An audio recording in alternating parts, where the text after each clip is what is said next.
본문의 말씀을 가지고 생명의 빛을 주시기 위한 목적을 위한 고난이라는 제목으로 함께 말씀을 나누겠습니다.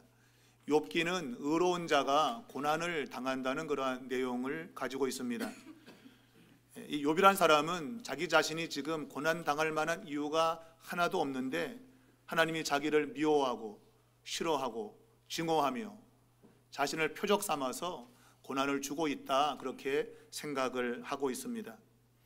무엇보다도 그는 고난 당할 때 하나님께 자신이 부르짖어도 하나님이 대답이 없으시다 라는 것 때문에 그는 힘들어하고 있습니다. 김소월 시에 보면 초혼이라고 하는 시가 있죠. 거기 보면 불러도 대답 없는 이름이요, 부르다가 지쳐서 내가 죽겠다, 그런 시가 있지만 욥이 자신이 고난을 당할 때에 하나님께 부르짖어도 하나님이 대답하지 않으신다, 이것 때문에 그는 매우 힘들어했습니다. 그 일에 대해서 오늘 엘리후라는 사람이 등장을 하여 하나님이 어떠한 분인가 하는 것을 욥에게 가르쳐 주고 있습니다.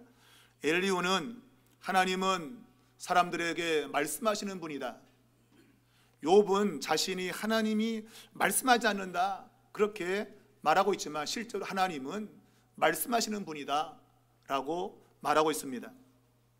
이 엘리후의 말 속에 나타나고 있는 하나님, 그분은 말씀하는 분이시며 또한 그 말씀이 어떠한 방식으로 우리에게 나타나는가 하는 것을 오늘 이 본문에서 이야기해 주고 있습니다. 그래서 이 본문을 가지고 몇 가지 중요한 사실을 함께 나누고자 합니다. 첫 번째는 하나님은 한 번 말씀하시고 사람들이 그 말씀을 듣지 않으면 다른 방식으로 말씀하신다 하는 겁니다. 보통 우리는 3-4번이라고 하죠. 3번까지 말해서 안 들으면 끝이야, 더 말 안 해. 근데 하나님은 말씀하시고 안 들어도 말씀하시고 그런 분이라고 하는 거예요. 욥은 자신이 고난을 당하는 상황 가운데서 하나님께 막 말씀을 드려도 그분이 아무 말씀도 하지 않는다는 것에 대해서 그는 그의 심정을 토로하고 있지만 실제로 하나님은 말씀하시고 있다 하는 거예요. 달리 말하면 말씀하고 있지만 하나님은 여전히 말씀하고 있지만 우리 인간이 그것을 듣지 못하고 있다고 하는 그런 것에 강조점을 두고 있다고 보는 것이죠. 자, 구약 성경에 보면 하나님이 이제 선지자를 보내어서 그분의 뜻을 이야기하죠. 선지자에게 말씀을 주어서 백성들에게 그 말씀을 전하게 하십니다. 그런데 사람들이 그 말을 듣지 않았습니다.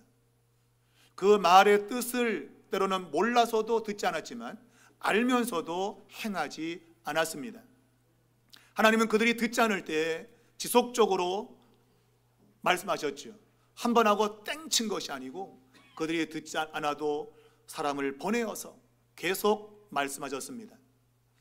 하나님이 그렇게 말씀하시는 것은 직접적인 표현입니다.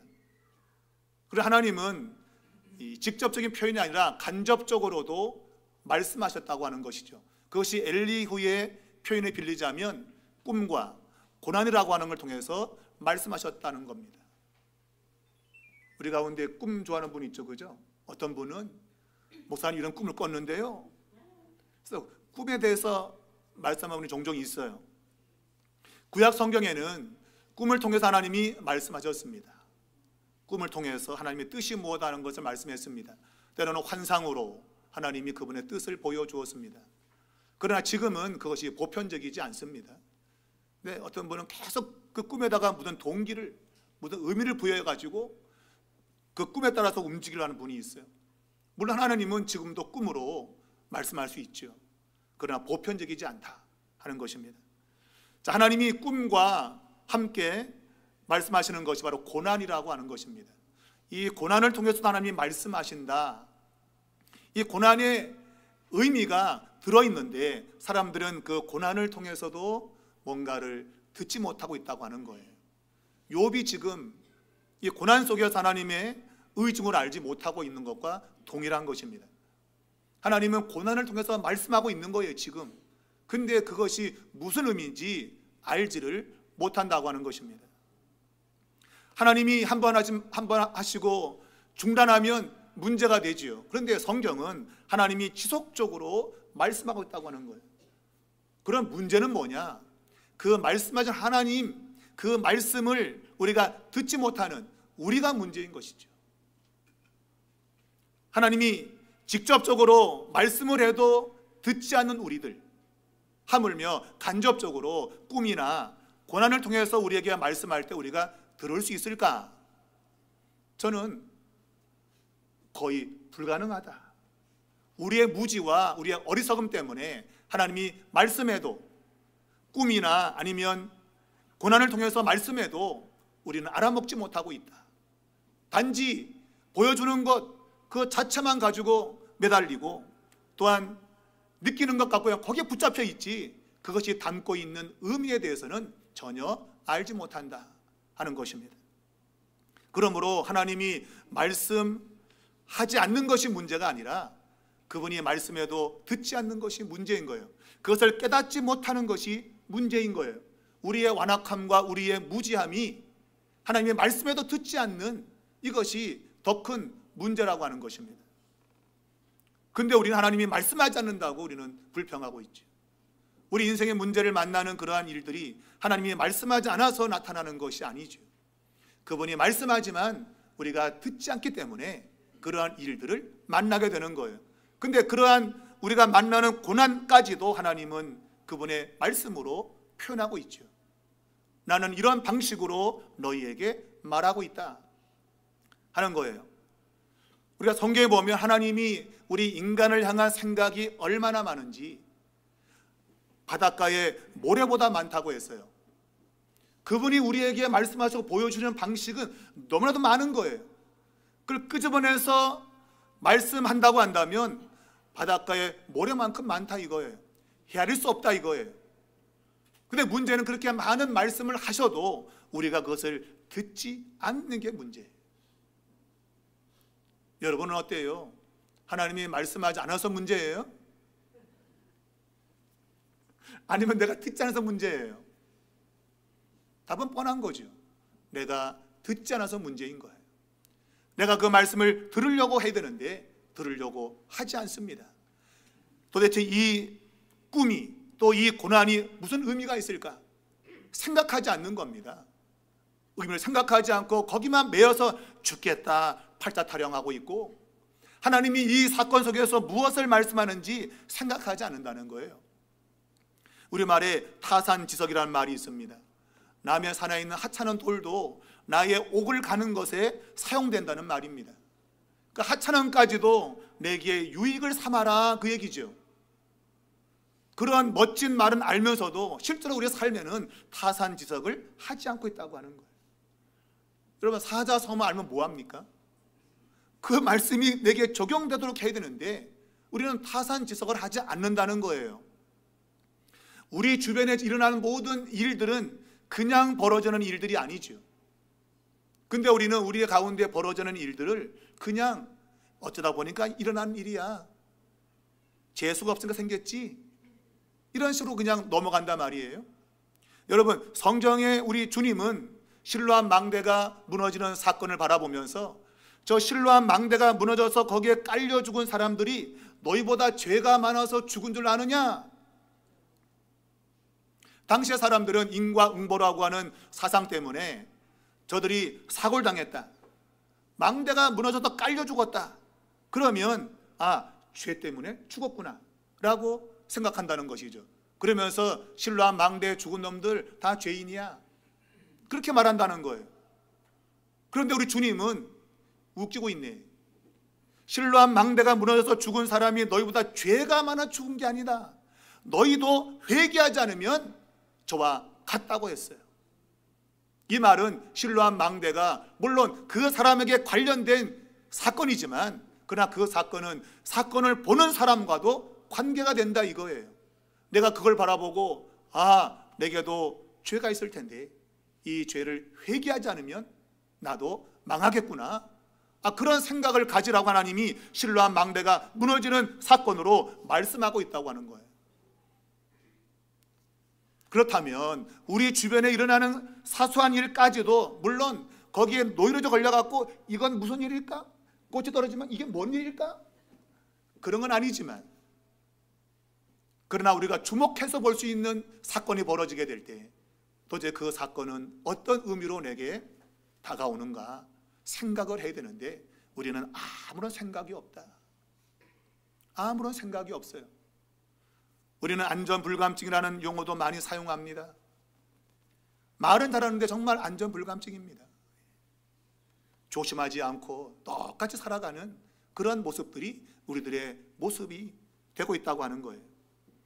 오늘 엘리후는 하나님의 꿈과 이 고난이라고 하는 간접적인 하나님의 계시를 통해서 우리에게 말씀하고 있는데, 근데 그런 것들을 들으려고도 하지 않고 그 직접적으로 말씀해도 듣지 않는 그 인간의 완악함에 대해서도 오늘 엘리후가 말하고 있다고 하는 거예요. 사랑하는 여러분, 하나님의 말씀을 듣는다고 하는 것은 놀라운 기적입니다. 저는 이 세상에서 최고의 기적은 하나님 말씀을 듣는 거라고 봅니다. 이사야 선지자에게 하나님께서 너가 가서 내 말을 외칠 때 사람들은 눈을 감을 것이고 귀를 닫을 것이다. 지금 이 자리도 좀 눈을 감고 귀를 닫는 분이 계시잖아요. 지금. 물론 제 설교가 시원찮아서 눈을 닫고 귀를 닫겠지만, 그러나 이사야는 안 그렇잖아요. 이사야는 얼마나 대단한 분입니까? 근데 그가 설교를 해도 눈이 감기고 귀가 닫힌다 이거예요. 이 말은 하나님의 말씀에 대해서 우리가 반응하지 않는 그런 모습을 말씀하고 있어요. 하나님은 한 번 말씀하시고 중단하지 않아요. 계속 말씀하신다는 거예요. 그러면 그분이 말씀하지 않는 것이 절대로 문제가 되지 않아요. 문제는 내가 그 말씀을 듣지 않는다고 하는 거예요. 그러므로 내가 오늘 말씀을 들을 수 있다고 한다면 이건 최고의 기적인 겁니다. 내가 눈이 감길 때 하나님이 내 눈을 뜨게 하는 거죠. 야, 떠! 지금 눈 감을 때야. 지금 떠야지. 하나님이 띄워주시는 거예요. 여러분, 저는 이것을 하나님이 우리에게 베푸시는 최고의 은혜라고 보는 것입니다. 여러분, 이 세상을 창조하신 하나님은 로마서 1장에 보면 이 만물을 보면 하나님이 계신 것을 분명히 알겠다고 돼 있어요. 근데 우리 인간은 모릅니다. 이 만상을 보면서도 하나님이 와 계시구나 알지 못합니다. 그만큼 우리의 이 감지력, 이것이 지금 죽어 있단 말이에요. 원래 창조한 인간은 이 뛰어난 영적 감수성, 감지력 때문에 모든 걸 척척 알아봤어요. 그런데 우리 인간이 죄 가운데 떨어지고 난 이후에는 그런 감지력이 떨어졌어요. 그래서 뒤통수를 탁 때려도 한참 있다가 누가 때렸어? 영적인 감지력이 있으면 때리려고 폰만 잡아도 돌아본단 말이에요, 여러분. 근데 우리가 그런 감지력이 없단 말이에요. 저 터져도 에이그 내 팔자가 그랬겠거니 이러고 산다 이거 여러분. 그렇게 우리가 무지하고 무능하다 이거예요. 그런데 우리가 하나님의 말씀을 들을 때 눈이 번쩍 뜨이고 귀가 뜨이는 이유는 하나님이 우리에게 베푸신 은혜의 결과인 것입니다. 여러분, 하나님이 이 세상을 바라보면서 하나님을 감지하지 못하는 인생들에게 특별 계시를 주었다고 했습니다. 바로 성경을 주었다고 했습니다. 직접 말씀하시는 겁니다. 하나님이 간접적으로 말씀하는 것 넘어서서 직접 우리에게 말씀하고 있습니다. 여러분이 이 말씀을 대할 때에 눈이 열리고 귀가 열려야 됩니다. 그럴 때 여러분의 인생은 하나님이 말씀하는 소리가 무엇인지 의미를 알게 되어지고, 예수님이 탄식한 것처럼 천기를 분별할 줄 알면서 시대는 보지 못하는구나, 이러한 탄식의 소리를 듣지 않게 되는 거예요. 여러분과 저가 정말 이 시대를 바르게 볼 수 있는 영적인 안목이 있길 바라요. 들려주어도 듣지 못하고 보여주어도 보지 못하는 그러한 일이 절대로 없기를 주의 이름으로 축원합니다. 두 번째는 인과응보에 의해서 이 사람들은 고난을 형벌로 생각했어요. 그런데 이 고난은 형벌이 아니라 하나님이 인생을 치유하시고 회복시키기 위한 하나님의 목적의 방편이라고 하는 거예요. 전혀 다른 의미입니다. 사람들은 어려움을 당하면 나쁘게 생각합니다. 내가 저 터지는구나. 이건 형벌이다. 그렇게 말해요. 그러나 성경은 오늘 엘리후는 그렇게 말하고 있지 않다는 겁니다. 하나님이 꿈으로 보여주시고 고난을 통해서 보여주고 있는 것은 물론 지금은 꿈으로 역사하지 않지만, 그러나 고난은 예나 지금이나 똑같습니다. 고난은 예나 지금이나 동일한 역할을 하고 있어요. 오늘 이 본문에는 이 고난을 사람으로 하여금 구덩이에서 빠지지 않게 그를 건져내는 역할을 한다고 말했어요. 이 고난이 올 때 그 사람이 구덩이에서 건져내지는 이러한 이야기를 하고 있는 겁니다. 고난이 없다면 그는 구덩이에 빠져가지고 완전 망하는 거죠. 근데 고난 때문에 그는 이 구덩이에서 건져진다고 말하고 있어요. 이 구덩이는 바로 고난을 말하고 있지요. 여러분, 고난이 찾아오는 것은 하나님의 형벌이 아닙니다. 원래 그분이 우리 인간을 살리기 위한 하나의 방편으로 정하신 겁니다. 근데 사람들은 그걸 깨닫지 못하는 겁니다. 그래서 어려움을 만나면 이것은 형벌이다, 나쁜 거다, 그렇게만 생각하고 있는 것이죠. 여러분, 성경은 하나님께서 우리에게 베푸시는 은혜가 얼마나 큰지 시편 30편 5절에서 이렇게 말씀했어요. 그 노여움은 잠깐이요 그의 은총은 평생이로다. 저녁에는 울음이 깃들일지라도 아침에는 기쁨이 오리로다. 이 말은 우리의 슬픔과 고난은 잠깐이지만 그러나 하나님의 은혜는 평생이다. 평생. 하나님은 원래 이 세상을 은혜로 다스리시는 분이에요. 형벌을 가해가지고 인간을 공포에 떨게 해서 다스리는 분이 아닙니다. 하나님은 은혜로 세상을 다스리는 분입니다. 근데 사람들이 그것을 깨닫지 못하는 거예요. 그래서 조그만 문제만 생기면 하나님 날 때린다 그래요. 나를 미워하신다 그래요. 그러나 그게 아닌 거예요. 하나님은 우리를 살리기 위해서 오늘 고난을 사용하신다는 거예요. 그러므로 지금 고난 가운데 있는 분이여 잘 들으시기 바랍니다. 고난은 여러분을 때리시는 것이 아닙니다. 여러분을 살리기 위한 하나님의 손길인 겁니다. 하나님의 방식인 것입니다. 이걸 반드시 기억해야 됩니다. 하나님의 생각은 우리가 재앙이 아니라고 했습니다. 예레미야 23장 19절에 29장 11절 13절까지 보면 그분이 우리를 향한 생각은 재앙이 아니라고 했습니다. 내가 장래에 너희 미래에 희망을 주기 위함이라고 했습니다. 하나님의 생각은 우리에게 희망을 주고 소망을 주기 위한 거예요. 근데 그게 잠시 잠깐 우리에게 고난으로 나타나고 있는 것뿐인 겁니다. 하나님 우리를 살리기 위해서 이 고난의 방식을 사용한다고 말하고 있는 것입니다. 우리가 베드로전서 5장 10절을 보면 예수님이 십자가에 죽었다가 살아나서 영원한 영광에 들어갔다고 말하고 있어요. 그러면서 너희를 잠깐 고난 가운데 두신 것은 너희를 온전케 하기 위함이다. 여러분을 온전케 하려고 잠깐 고난에 두신 거예요. 잠깐입니다, 여러분. 잠깐 고난에 두시고 무한한 영광으로 들여보낸다고 하는 거예요. 이것이 하나님의 의중이라고 하는 거예요. 근데 우리는 거꾸로 생각해. 하나님 나를 왕창 때리고 잠깐만 기쁨을 준다 이거예요. 기쁨은 잠깐, 고생은 어마어마하다는 것이죠. 그게 우리가 느끼는 거예요. 고난 중에 물론 그렇게 느낄 수밖에 없을 거예요. 그러나 성경에 하나님이 말씀한 대로 우리가 반응하는 것이 믿음입니다. 하나님은 우리를 잠깐 고난 중에 두었다고 말하고 있고 무한한 영광으로 우리를 인도한다고 말씀하고 있습니다. 이 말씀을 믿을 수 있기를 주의 이름으로 축원합니다. 하나님은 은혜로 모든 것을 반응하십니다. 그러므로 우리 역시도 하나님 앞에 은혜로 반응해야 됩니다. 근데 우리는 고난을 당하면 원망과 불평을 먼저 끄집어냅니다. 입만 열면 왜 이러냐 저러냐 하면서 원망과 불평이 그냥 한도 끝도 없습니다. 정말 여러분 고난 중에 감사한다고 하는 건 정말 믿음의 최고의 표현입니다. 고난 가운데 하나님께 감사할 수 있다고 하는 것, 이것은 신앙이 아니고는 불가능한 거예요. 여러분, 하나님의 영원한 은혜가 약속되어 있으니 불평하지 말고 원망하지 말고 감사로 바꿀 수 있기를 주의 이름으로 축원합니다. 마지막 세 번째가 제일 중요합니다. 그것은 인간은 중재자, 대속자를 통해서 생명의 빛을 얻게 된다는 것입니다.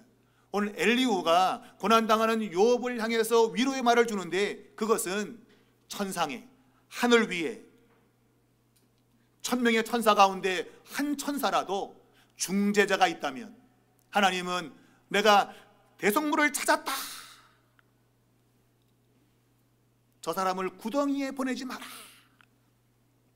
하나님 말씀한다는 거예요. 하나님이 이 중재자, 대속자만 있다면 고난당하는 사람들을 살릴 수 있다고 하는 것입니다. 이것이 오늘 엘리후가 바라보는 시각이었습니다. 하나님이 천사를 준비해서 그 한 천사가 중재자가 되어서, 그래서 고난당하는 사람의 편에 서서 중재하면서 그를 살릴 수 있다는 거예요. 예, 이것이 엘리후가 할 수 있는 위로의 말일 겁니다. 그러나 여러분, 성경은 하나님이 천사가 아니라 그의 아들을 이 세상에 보내었다고 말하고 있습니다. 여러분, 오늘 이 말씀에 보게 되면 하나님이 29절에 실로 하나님이 사람에게 이 모든 일을 제3 행하신다고 기록하고 있습니다. 제3 행하신다, 이 말은 다시 제자에다가 석삼자입니다. 우리 한자로는. 그래서 이제 제3이라고 했어요. 근데 그 히브리 글자에 보게 되면 3은 맞아요. 3이에요. 근데 이 제로 해석되어져 있는 이 단어가 뭔가 하면 시간이라는 뜻이에요. 때로는 때린다는 그런 표현도 있어요. 그러니까 시간, 시기, 때, 그런 것으로 표현되어 있어요. 그러니까 말하자면 3번, 또 그다음에 3번 때린다는 그러한 의미도 들어 있습니다. 3번 때린다는 의미, 그러니까 뭔가를 반복한다고 하는 그런 의미를 가지고 있어요. 그러니까 이것을 앞에 거 연결시켜 보면 하나님은 말씀하시는데 꿈으로 말씀하시고 고난으로 말씀하시고, 어쩌면 세 번째는 중재자를 통해서 말씀하신다고 볼 수 있는 거예요. 하나님은 세 번째 방법으로 말씀하신다. 그것이 어찌 보면 중재자라고 하는 이 마지막 내용입니다. 하나님은 천사 가운데 한 사람을 선택을 하여 그와 함께 말씀하며 구덩이에 떨어진 인간을 살린다라는 의미를 가지고 있어요. 세 번째 방법. 근데 세 번째 방법이 뭐겠습니까? 결국은 하나님께서 그의 아들을 세상에 보내신 것입니다. 하나님의 세상에 그의 아들을 보내어서 중재자가 되게 하시고 그로 말미암아 생명의 빛을 비추었다고 하는 거예요. 우리가 요한복음 1장에 보면 요한이 예수님을 기술할 때 말씀이 육신되어서 우리 가운데 오셨다고 말하면서 바로 그분이 사람들의 생명의 빛이라고 했습니다. 말씀이었던 그분이 인간의 몸을 입고 세상에 오셨는데 바로 그분이 사람들에게 생명을 주는 빛이었다 그랬어요. 근데 사람들이 어둠 가운데 있으면서 그 빛 가운데로 나오기를 싫어했다. 그러나 그 빛 가운데로 나오는 자들마다 하나님의 자녀가 되는 권세를 주었다고 했습니다. 그리고 은혜와 진리가 충만하다고 했습니다. 여러분, 예수 그리스도께서는 생명의 빛으로 세상에 온 겁니다. 12월 달 성탄절이 있는 계절, 지금은 참으로 성탄절도 이제는 불이 꺼지듯이 희미해지고 있습니다. 거리마다 막 옛날에 막 캐롤이 울려 퍼지고 난리 법석이었는데 지금은 조용합니다. 성탄절도 죽어갑니다. 다 죽어가는 것 같아요. 근데 사람들이 그나마 그래도 성탄절날 산타크로스를 등장시켜가지고 선물 주고받으면서 잠시 기뻐하는 이 정도의 그러한 성탄절로 지금 바뀌어지고 있는데, 여러분, 구주 성탄은 그것이 아닙니다. 구덩이 흑암에 떨어지는 사람에게 생명의 빛을 비추기 위해서 하나님의 아들이 세상에 오신 사건이에요. 이것은 성경이 말하고 있는 최종적인 하나님의 말씀이신 겁니다. 그분의 말씀이 제3 행하여진다. 한 번 끝인가 계속 말씀하시는데 그 마지막 최종적인 말씀이 바로 예수 그리스도로 이 땅에 오신 거예요. 바로 그 말씀을 만나는 자들마다 그 안에 생명의 빛을 받는다고 이야기를 하고 있는 것입니다. 우리가 히브리서 1장에 보게 되면 하나님이 그 옛적에는 선지자와 또한 사람들과 꿈과 이런 걸 통해서 부분적으로 말씀하셨는데 마지막 날에는 그의 아들로 말씀하셨다. 아들로 말씀했다. 물론 그 말씀은 예수님이 말씀한 거지만 요한복음에 의하면 말씀이 육신되어서 오신 거죠. 그 오신 자체가 말씀하신 거예요.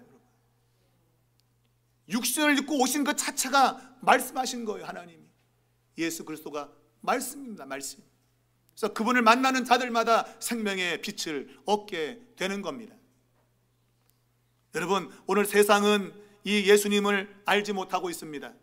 또한 교회를 다니는 사람도 예수님이 어떤 분인지 알지 못한 채 교회를 다닙니다. 종교적으로 다니는 사람이 저는 많다고 봅니다. 정말 예수 그리스도가 누구인가, 그분이. 오늘 말씀에 의하면 천사보다 더 뛰어난 하나님의 아들이 이 세상에 와서 생명의 진짜 빛을 비춘 겁니다. 그래서 구덩이에서 그를 끄집어 낸 것입니다. 그것이 바로 여러분과 저가 지금 받은 바 은혜인 것입니다. 그분이 저와 여러분을 구덩이에서 끄집어낸 거예요. 생명을 줬다, 그 얘기예요. 여러분, 생명을. 그런데 그러한 의미를 우리는 알지도 못하고 그냥 성탄절인가 보다. 하나님께서는 그의 아들을 세상에 보내줘서 생명의 빛을 비추셨습니다. 그분을 만나는 자들마다 빛을 얻은 것입니다. 요한복음 8장에서 예수님이 친히 말씀했어요. 나는 세상의 빛이라. 나와 함께하는 자는 어둠에 거하지 않는다. 그러면서 9장을 들어가면 날 때부터 맹인된 사람을 가리켰습니다. 제자들은 저 사람이 맹인이 된 것이, 날 때부터 맹인된 것이 그 사람 죄 때문입니까? 부모의 죄 때문입니까? 이게 여러분과 저의 모습이란 말이에요. 여러분, 문제가 생기면 아이고 죽겠네, 이게 뭐야, 이게 저 터지는구나. 저 터지는 게 아니에요. 예수님 말씀하셨어요. 하나님이 하시고자 하는 일을 나타내려 함이라. 그리고 그의 눈을 뜨게 했습니다. 하나님은 예수 그리스도를 세상에 말씀으로 보내시고 바로 그분을 만나는 자들마다 생명을 얻게 하신 겁니다. 말했지만 여러분, 이 빛은 어둠을 몰아내는 것입니다. 제가 처음 서두에 말했습니다. 사람들이 말씀을 들어도 보지 못하고 듣지 못하는 그러한 캄캄한 가운데 사는데, 근데 예수님 오셔서 우리의 눈을 열어주시고 귀를 열어주어서 생명을 얻게 하신 거예요. 이것은 예수 그리스도의 십자가 방법밖에는 없는 겁니다. 여러분, 예수님은 십자가를 통해 가지고 최고의 고난을 몸소 받으셨어요. 그분과 함께하는 사람들마다 그 고난에 동참하는 것이고, 그것은 아까 제가 말한 대로 베드로 사도가 고백한 것처럼 우리를 온전케 하기 위한 하나의 과정 속으로의 고난인 것입니다. 예수를 믿으면 고난이 옵니다. 뭔가 잘 안 될 때 있어요, 여러분. 그러나 걱정하지 마시라.